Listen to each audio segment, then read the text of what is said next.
A news tip? Then call the WYMT News Tip line. Coming up on Mountain News at 6, an Eastern Kentucky group which provides phone and internet service is receiving some federal help to expand broadband. And Floyd County law enforcement agencies received Medals of Honor nearly 1 year after a deadly ambush. And continuing to keep an eye on the possibility for scattered showers and thunderstorms returning this week. Tracking the very latest coming up as Mountain News at 6 starts right now. Dedicated to Eastern and Southern Kentucky, this is WYMT Mountain News at 6.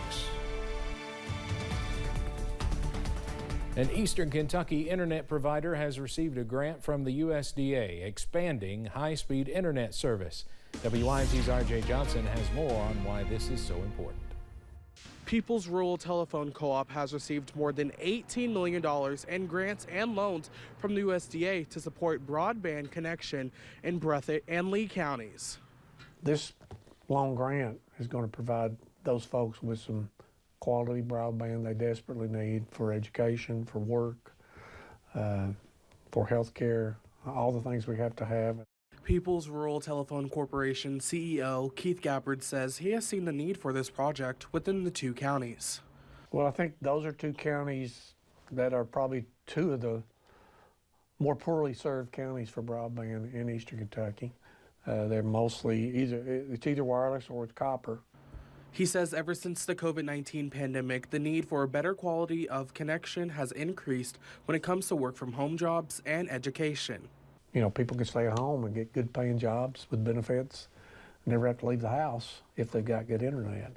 And of course, school, when the pandemic hit, everybody went to school from home.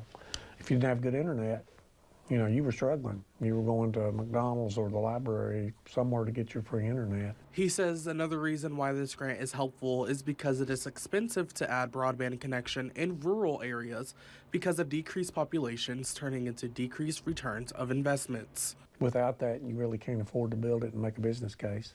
So that's why we apply for it. We know, yes, it hopefully helps our company in the long run, but more importantly, is the need in Eastern Kentucky for quality broadband in order for people to live better quality lives. Gabbard says this project will help more than 2,500 people in both Lee and Breathitt counties.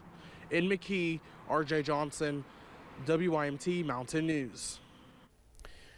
RJ, thank you. Gabbard says this project will be completed in the next couple of years, and it is a long process. A man accused of shooting at an Olive Hill police officer yesterday appeared in court this morning. Wesley Cornell was arrested overnight in Lewis County. He was arraigned in a Carter County courtroom. Cornell is accused of shooting at the officer just after 3 o'clock yesterday afternoon. The shot was fired into the officer's cruiser, shattering the window. The officer's arm was hit by broken glass, but he is okay. Bond for Cornwell was set at $1 million. He'll be back in court on June 27th. One person is in the hospital with life-threatening injuries after a crash this morning on Interstate 75. Police say a man was walking along the interstate when a semi and another vehicle hit him. The northbound portion of the interstate near exit 110 in Lexington was shut down for several hours. The driver of the semi says just before 5 this morning, he was traveling north when he saw a man out in the middle of the road. Police say that semi hit the pedestrian first, and then another car hit the man as well. The man was rushed to UK Hospital, and his injuries were reported to be life-threatening. That section of the interstate opened up around 8 a.m. Both drivers involved remained at the scene, and police say they are not expected to face any charges. One Laurel County man has been arrested and charged with theft. 52-year-old Mark Webb of London was taken into custody after police say he stole 2 trees from a home on the East Manchester area of Clay County last week. The Manchester police chief says more arrests in this case are pending. A Laurel County woman is behind bars after she was found with suspected meth and other drug paraphernalia last weekend. The Laurel County Sheriff's Office arrested 27-year-old Amber Brummett of Lilly about 4 miles north of London on Kentucky 490 on Sunday. This was when the Sheriff's Office realized she had possession of suspected meth, gabapentin, and Suboxone, all of which was not in a proper container. Brummett faces several charges and was taken to the Laurel County Correctional Center. The Laurel County Sheriff's Office is asking for the public's help in identifying an armed burglary suspect. Take a look at your screen. The suspect pictured was involved in an armed robbery last Sunday off Kentucky 25 just north of London. Folks are asked to contact the Sheriff's Office with information by calling 606-864-6600 or messaging the Sheriff's Office Facebook page. One Perry County man is in custody after being charged with attempted murder and kidnapping. After the Perry County Sheriff's Office received statements from a victim, a search warrant was obtained for a home on Robert Lane in the Big Creek community of Perry County. Police executed the warrant and found evidence consistent with the claims made by the victim. 51-year-old Robert Begley of Big Creek was arrested. He was taken to the Kentucky River Regional Jail. It's been nearly 1 year since the deadly Allen ambush killed 3 officers and 1 canine deputy in Floyd County, and their sacrifice is still being honored. Today, the Floyd County Sheriff's Office and the Prestonsburg Police Department received medals of honor from the Law Enforcement Medal of Honor Committee, honoring Jacob Chaffins, William Petrie, Ralph Frazier, and K-9 Drago. Awarded by Officer Shane Charles, a Grundy, Virginia Police Department chaplain who was shot in the line of duty in 2011. We try to get every officer in the United States, if possible, if it's just send it to the chief, or the administration of their department, whether it be California, wherever, just any fallen officer, we want to honor the life. Charles said he has a deep understanding of the situation faced in Floyd County since 2 of his fellow officers were killed in the same line of duty shooting that left him in a wheelchair. We'll have more on this tonight at 11.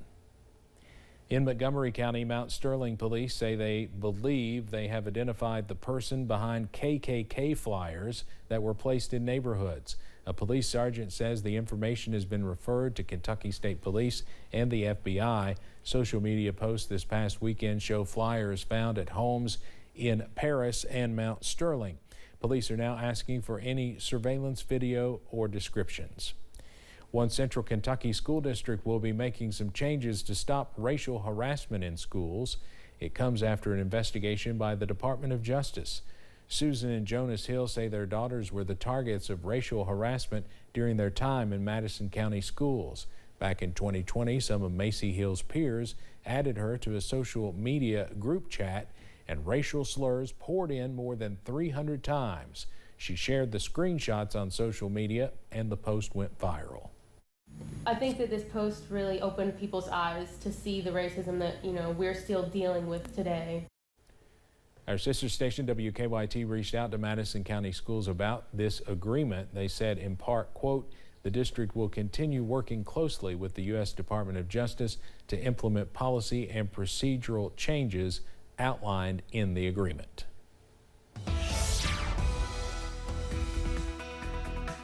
Well, looking fantastic out there as we head through the remainder of this Tuesday evening. There's the view from Pikeville.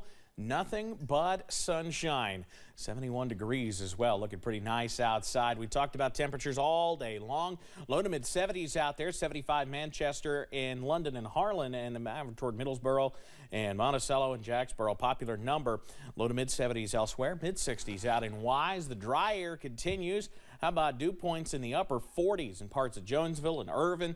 So it's dry. It feels nice outside. You notice a couple of those clouds trying to work toward the I-64 corridor, but here's the difference there. Because it's so dry, they're going to have a hard time getting in here as we head through tonight. So going zone by zone, I think we could see some numbers get a little cooler here in the Cumberland Valley. You see these temperatures in the low to middle 50s in the Cumberland Valley, whereas a lot of us are in the middle and upper 50s here in the Kentucky River Valley, and the same thing in the Big Sandy, because we're going to see some of those clouds start to move in. Steve, I'll have the very latest on how far these clouds move to the south in a few minutes and whether they bring in any showers. All right, Evan, thank you. Shaping Our Appalachian Region, or SOAR, is a nonprofit that works to improve Eastern Kentucky. The SOAR board shopped ideas of how to better the overall health of Eastern Kentuckians during a meeting today in Hazard. One panelist was Medical Director of Primary Care Centers of Eastern Kentucky, Dr. John Jones. He says the way people eat in this region is cultural. And here, it's gravy, it's biscuits, it's a lot of grease, a lot of lard, things like that. Those are things that have been staples of our diet, especially in the coal mining industry. You'd bulk up for a good day's work, so those are the kind of things that they would eat. And we've passed that down to this generation, but the activity levels are not the same as they were when we had hard manual labor and you walked everywhere. Although food is an important part of the region's culture, he says it's important to enjoy it in moderation. A project 61 years in the making is officially open for business. With the help of Southern Kentucky Development Agency, Corbin hosted the grand opening of a new Pepsi distribution center. Kentucky State Senate President Robert Stivers says this new center plays an important role in bringing jobs to Corbin. They don't have to go to Atlanta. They don't have to go to Lexington. They don't have to go someplace else, Nashville, to find a job. They can find a good paying job here and stay here. We want to create more jobs to bring people here, but we want to create more jobs to keep people here. Stivers says the new distribution center helps create 85 new jobs and is crucial to the growth of Corbin. We'll have more from the ribbon cutting ceremony tonight at 11. And showers and storms possible as we head through